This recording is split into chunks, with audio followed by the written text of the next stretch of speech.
voy a hablar de la obediencia.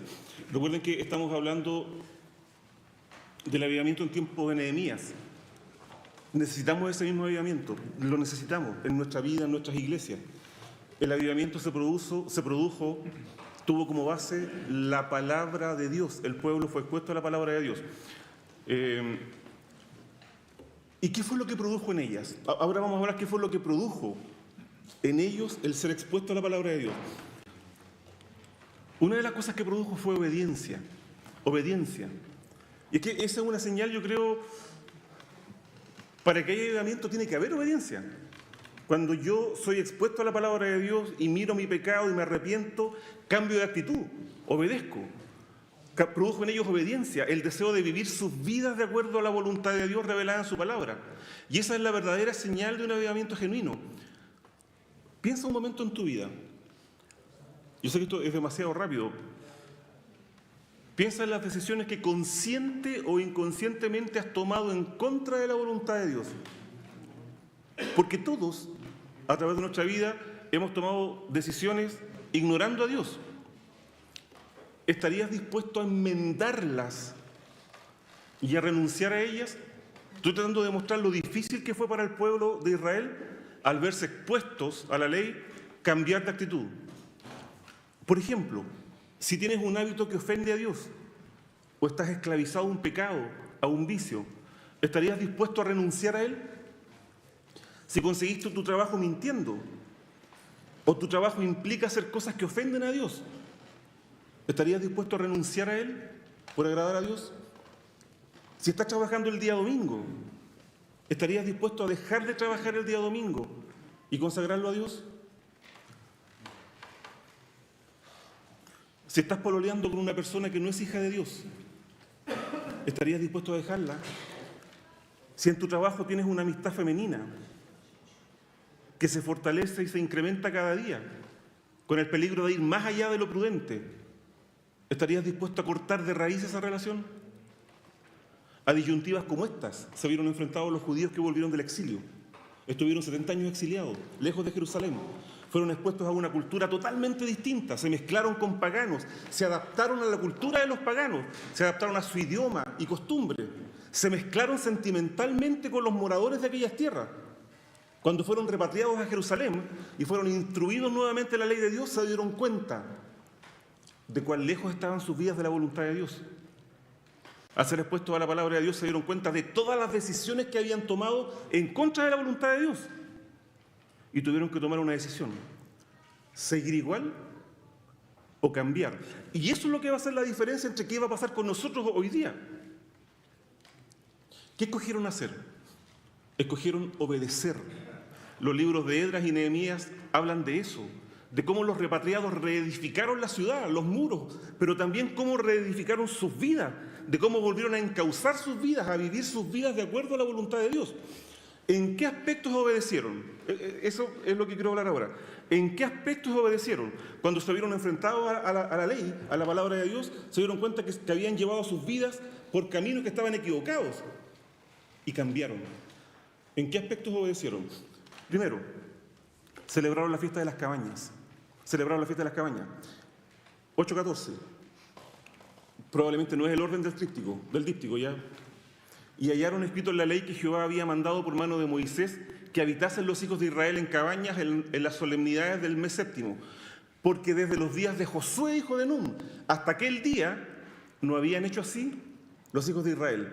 Lo anterior no significa que desde el tiempo de Josué no hubieran celebrado la fiesta de los tabernáculos, sino que había una instrucción específica que habían decidido voluntariamente ignorar.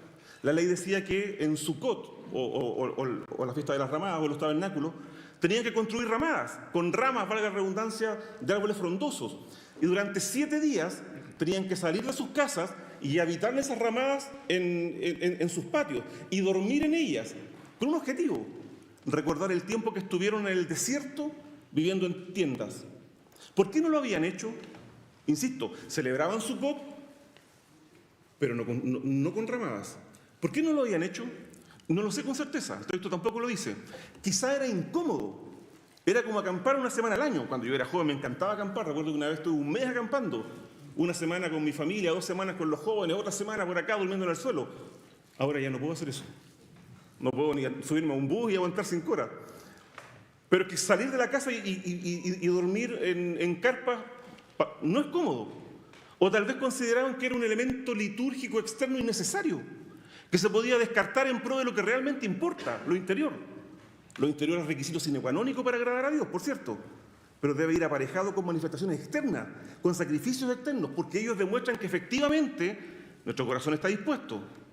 Algunos dicen, y esto es lo que yo escucho de cristianos cercanos, yo amo a Dios, pero no me congrego, es que no es necesario. Yo me congrego en mi casa, hago culto con mi familia, mi esposa y mi hijo. No es necesario congregarse en la iglesia. Otros dicen, yo no ofrendo, porque no es parte de la verdadera oración, y no dice nada del estado de mi relación con Dios. Pensemos que habían pasado 900 años sin realizar este aparentemente irrelevante acto de la fiesta. Ya estaba establecido, estaba aceptado litúrgica y culturalmente que no se hacía, que no era necesario. Sin embargo, al ver que la ley lo demandaba, lo hicieron. Cuando lees la Biblia y tu conciencia te acusa de pecado y te das cuenta de que estás haciendo algo malo, aunque todos los demás lo hagan, debes dejar de hacerlo. Y al contrario, si te das cuenta que Dios lo demanda y tú no lo estás haciendo, tienes que hacerlo. Así como el pueblo de Israel escogió qué aspectos del mandamiento divino en relación con Sucot obedecer y cuáles no, también nosotros escogemos, conscientemente o inconscientemente, en qué ámbitos de nuestra vida obedecer a Dios y en cuáles no. Qué áreas de nuestra vida rendir a Dios y cuáles reservarnos para nosotros. Para muchos cristianos, la voluntad de Dios es una especie de buffet. Un buffet es cuando uno va a comer y uno saca lo que quiere comer.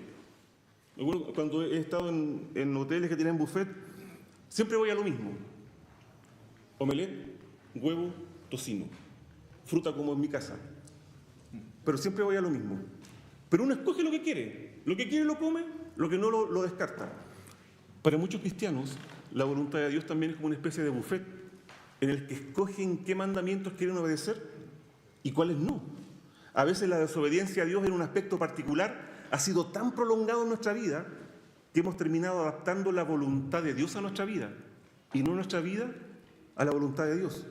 O bien, las decisiones que hemos tomado con exclusión de Dios han tenido consecuencias tan profundas o nos han llevado a lugares tan lejanos desde los cuales es muy difícil y es muy doloroso volver, porque implica dejar, renunciar, perder, volver a empezar, tal como le pasó al pueblo de Israel y que vamos a ver a continuación. Si la palabra de Dios te habla, si te muestra cuál espejo tus imperfecciones, tu pecado, no endurezcas tu corazón. Cambia, obedece. ¿Qué hicieron? Bueno, celebraron la fiesta de los tabernáculos como la ley lo demandaba. Segundo, ¿en qué obedecieron al verse expuesto a la ley? Expulsaron a los extranjeros que vivían entre ellos. Y esto es más difícil. Expulsaron a los extranjeros que habitaban entre ellos. Primero, se separaron de las mujeres paganas. El relato del libro de Nehemías se complementa con el libro de Esdras 9:1.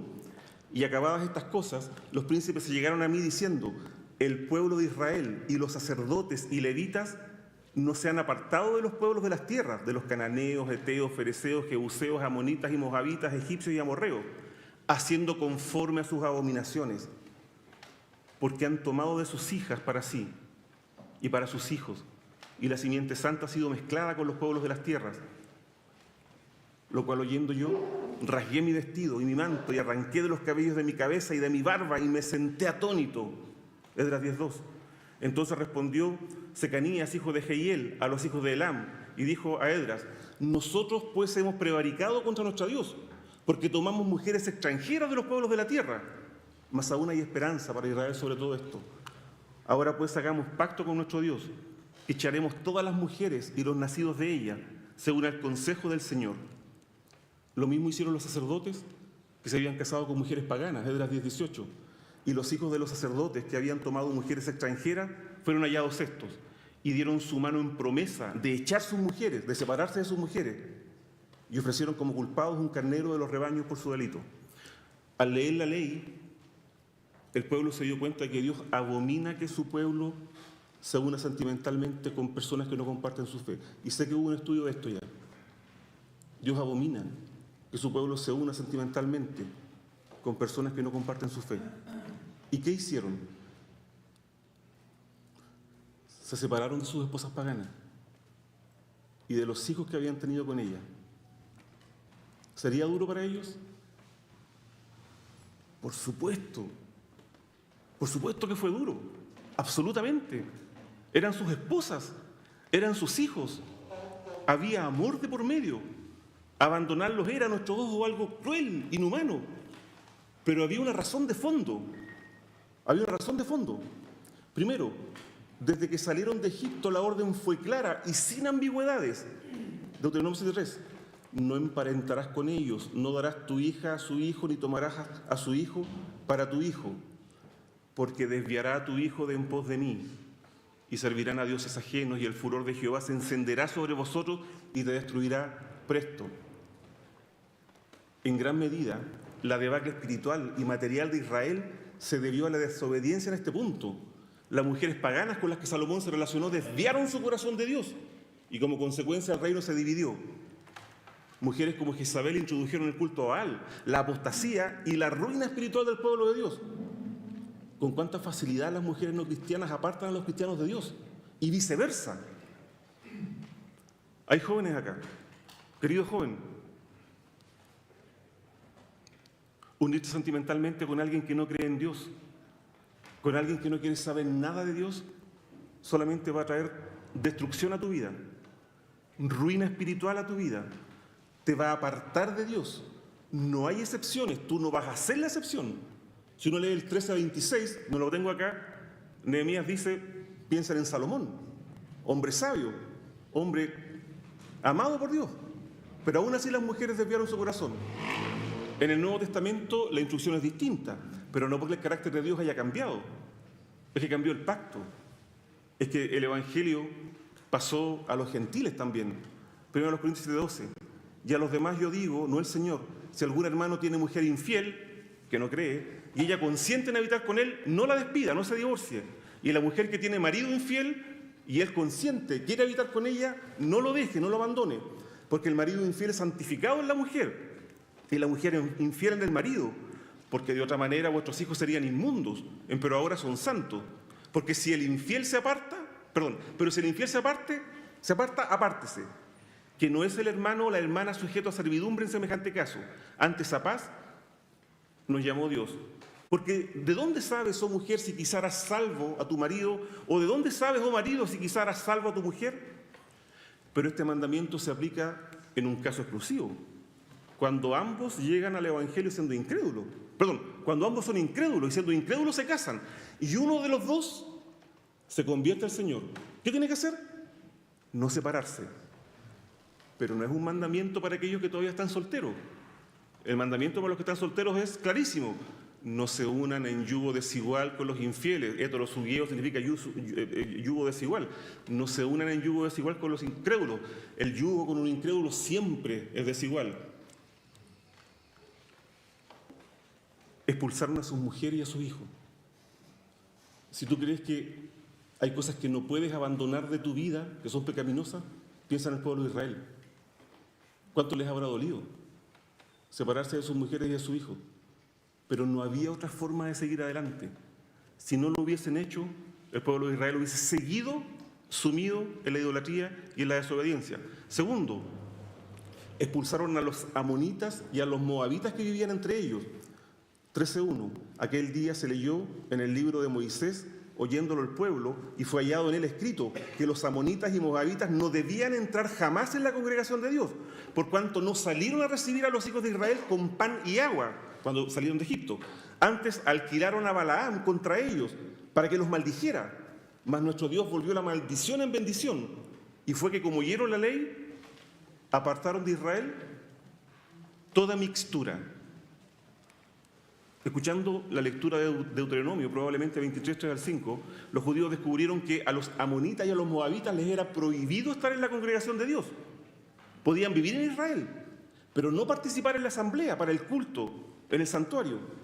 La prohibición se debía a que cuando Israel salió de Egipto, los amonitas y moabitas no le ofrecieron la más mínima ayuda, ni siquiera le dieron pan y agua. Lejos de socorrer a Israel, Balac, ustedes conocen la historia, rey de Moab, contrató a Balaam para maldecirlo. Por lo tanto, y piensen en la impresión, estas son cosas nuevas para el pueblo, es la primera vez que se enfrentan a la ley. Al leer en la ley que los amonitas y moabitas no podían participar con ellos, los expulsaron. Tercero, Nehemías expulsó a Tobías. Y estoy seguro que Tobías ha salido en toda la serie de estudios de Nehemías.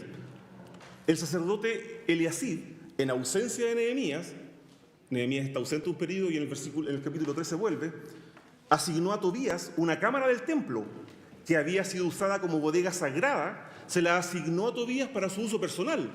Quizá allí Tobías almacenaba cosas que él vendía en el templo. Recordemos que Tobías era amonita, era opositor a Nehemías, era opositor al pueblo de Israel, entorpeció la reconstrucción de los muros y contrató a profetas para que difamaran y dañaran a Nehemías. ¿Cómo llegó a ocupar una cámara en el templo sagrado siendo amonita? ¿Cómo una amonita, opositora al pueblo de Israel, llegó a tener una cámara propia en el templo? Porque se había emparentado con el sacerdote Eliab. No se nos dice exactamente cuál fue el parentesco.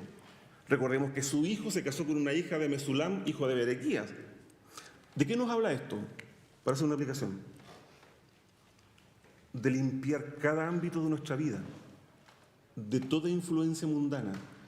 De eso nos habla. De limpiar cada ámbito de nuestra vida de toda influencia mundana.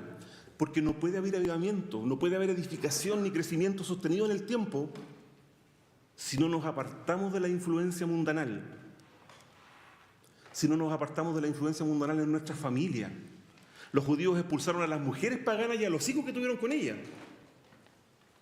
De igual forma tenemos que sacar el mundo de nuestra familia. ¿Qué tan mundanalizada está nuestra familia? Uno es muy bueno para ver los defectos en otras personas. Uno es muy bueno para ver el estado espiritual en los hijos de otros. Pero uno no quiere ver el estado espiritual de sus hijos, porque es doloroso. A veces es muy doloroso. Y hacemos vista gorda al estado espiritual de nuestros hijos, pero no dejamos pasar el estado espiritual de los demás. ¿Qué tan mundanalizada está nuestra familia? ¿Qué propósito tenemos como familia? ¿Ganar dinero a toda costa? Como dice el Salmo 127:2, salir de madrugada a trabajar, volver en la noche, comer pan con fatiga, cansancio, ambos, el padre y la madre, para darle la mejor educación posible al hijo, para comprarles productos de marca. ¿Cuántos hijos yo he visto que se han perdido? Porque este es el propósito de los padres, darles la mejor educación a sus hijos, los ponen en colegios católicos, en colegios no sé qué, porque es su objetivo de vida, y los hijos terminan perdiéndose. Y en ese proceso de salir a trabajar de sol a sol, el padre y la mamá, dejamos a nuestros hijos solos, en guarderías, al cuidado de colegios secularizados que los impregnan de ideologías diabólicas. Nuestros hijos abusan de las redes sociales, abusan de los streaming, del manga, del anime, algunos con tatuajes, con piercing. ¿Cómo sacamos al mundo de nuestra familia? Esa pregunta requiere un estudio solo, pero tenemos que sacar el mundo de nuestra familia. Si los judíos expulsaron a sus mujeres y a sus hijos producto de relaciones paganas, también nosotros tenemos que sacar el mundo de nuestra familia. Tenemos que sacar el mundo de nuestras relaciones personales. Ellos expulsaron a los amonitas y a los moabitas. Primero los apartaron de la asamblea en el 9:2 y después los expulsaron de sus fronteras en el 13:3.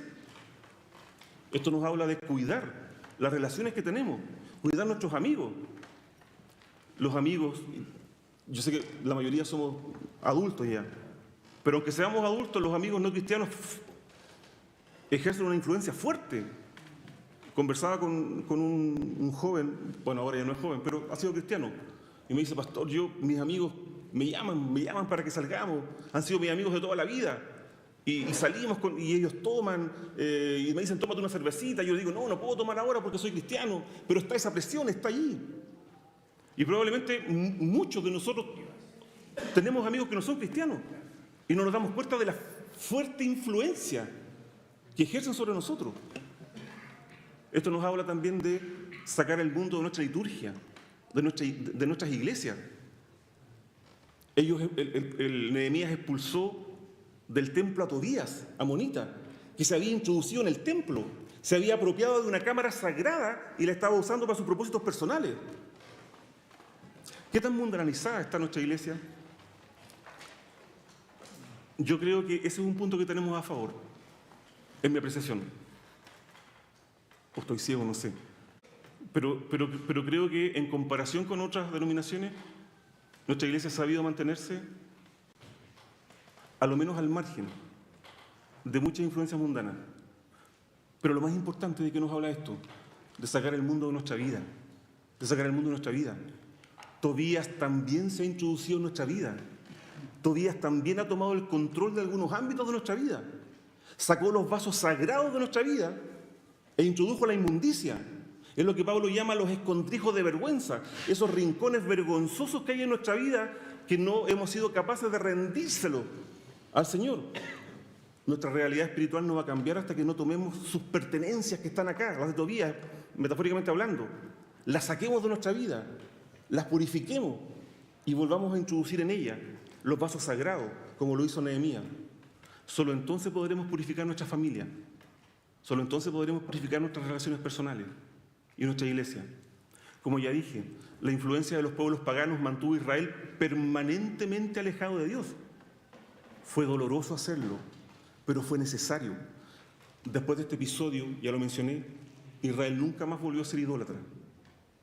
Pero si no hubiesen expulsado a los extranjeros, hubiesen vuelto permanentemente a la idolatría. Tercero, ¿en qué obedecieron al ser expuestos a la ley? Hicieron un pacto con Dios. Hicieron un pacto con Dios. 9:38. A causa pues de todo eso, nosotros hacemos fiel alianza, o sea, hacemos un pacto y la escribimos signada, firmada, de nuestros príncipes, de nuestros levitas y de nuestros sacerdotes. El pueblo hizo un pacto, se comprometieron solemnemente ante Dios. Y esto es muy importante. ¿Qué fue lo que los motivó a renovar sus votos con Dios? Porque necesitamos algo que nos motive también a renovar nuestros votos con Dios. ¿Qué fue lo que motivó al pueblo a renovar sus votos? Y el texto lo dice. A causa pues de todo esto, nosotros hacemos fiel alianza y la escribimos. Y lo que menciona a continuación y que motiva el pacto es lo mismo que Dios ha hecho con nosotros y que está revelado en toda la Escritura. Esto es lo que los movió a renovar sus votos con Dios. El hecho de que Jehová es el único Dios. Tú, Jehová, eres solo. El hecho de que Dios es creador. No voy a leer todos los versículos, pero están allí, tienes que creerme. El hecho de que Él es creador. Y como creador, Él sabe lo que es mejor para nosotros. Y nos lo reveló en su palabra. Hicieron un pacto con Dios a causa de sus atributos. Ahora pues, Dios nuestro, Dios grande, Dios fuerte, poderoso, Dios terrible, que guardas el pacto y la misericordia. Hicieron un pacto con Dios porque Dios los escogió. Tú eres, oh Jehová, el Dios que escogiste a Abraham y lo sacaste de Ur de los Caldeos y pusístele el nombre Abraham. Dios también nos escogió por su gracia, solamente por su gracia. Trato de decir que también tenemos razones suficientes y más que suficientes para renovar nuestros votos de fidelidad a Dios. A causa de que Él escuchó sus aflicciones y miraste la aflicción de nuestros padres en Egipto y oíste el clamor de ellos en el mar Bermejo. Dios también escucha nuestra oración, también escucha nuestro clamor. También tenemos razones para renovar nuestros votos. A causa de que los liberó de la esclavitud, dividiste la mar delante de ellos y pasaron por medio de ella en seco, y a sus perseguidores echaste en lo profundo, como una piedra en grandes aguas.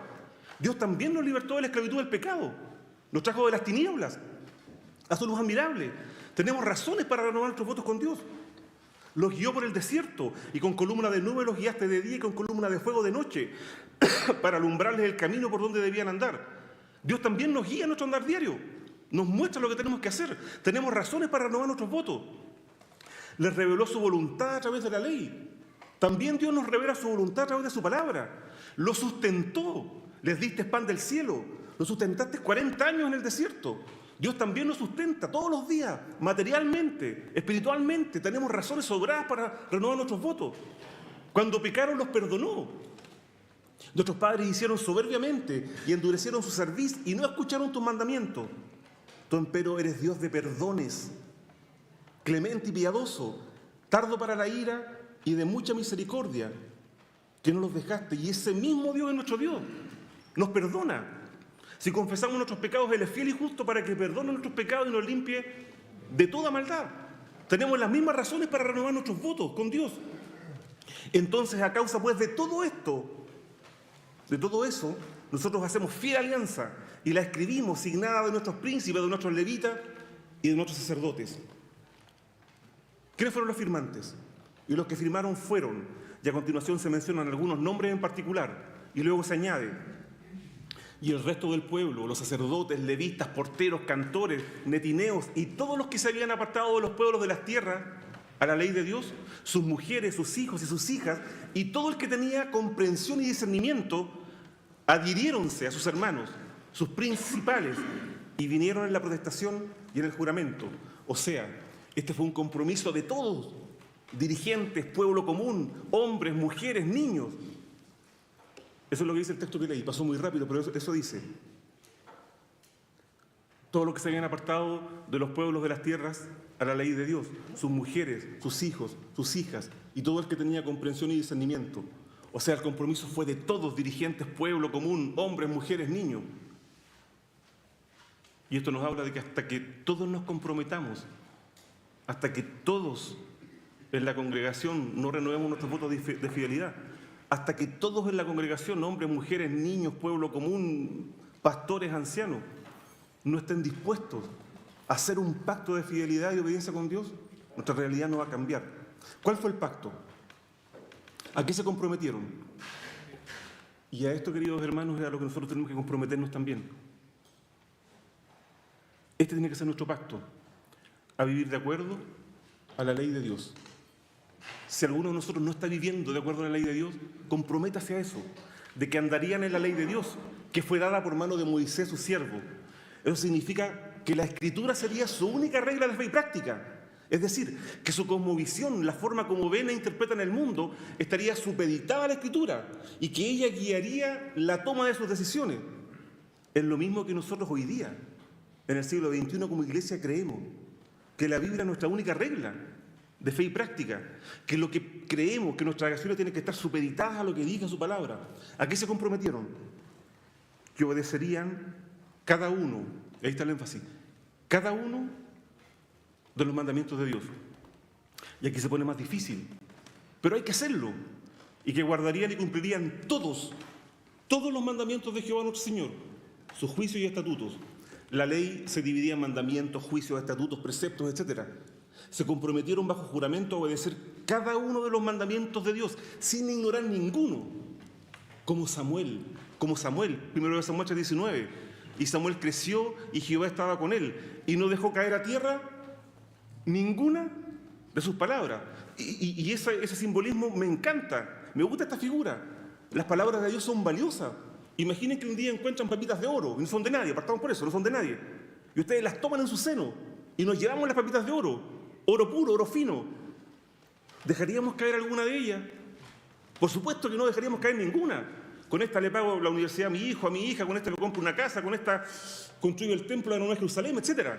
No dejaríamos caer ninguna a tierra, porque son valiosas. De igual forma, la palabra de Dios tiene que ser valiosa para nosotros, al extremo que no dejemos caer ninguno de los mandamientos de Dios a tierra. De eso nos habla esa figura, de obedecerlos todos. ¿A qué se comprometieron? A que no dejarían que sus hijos se casaran con mujeres no judías, y que no daríamos nuestras hijas a los pueblos de la tierra, ni tomaríamos sus hijos para nuestros hijos. Es el mismo compromiso que los padres presentes tenemos que hacer, cuidar el futuro espiritual de nuestros hijos.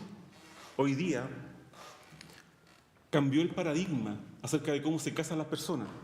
Hasta hace 130 años atrás, quizá, los padres escogían con quién se casaban los hijos. Y por supuesto los padres tienen la madurez suficiente para elegir.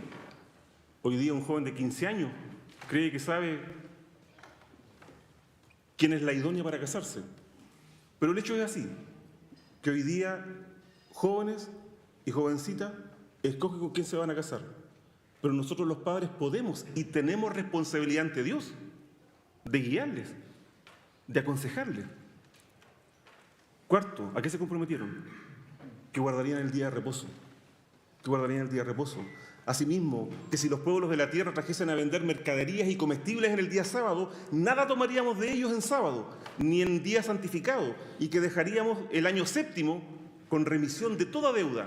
Recordemos que el pueblo de Israel fue llevado cautivo 70 años a Babilonia porque no dejó reposar la tierra. Cada 7 años había que dejar reposar la tierra, pero en su ambición sembraban, cultivaban, en su avaricia nunca dejaron reposar la tierra. Y Dios les dijo, por cada año que no dejaron reposar la tierra, se van a ir un año en cautiverio. 70 años no dejaron descansar la tierra, 70 años de cautiverio. El reposo es necesario.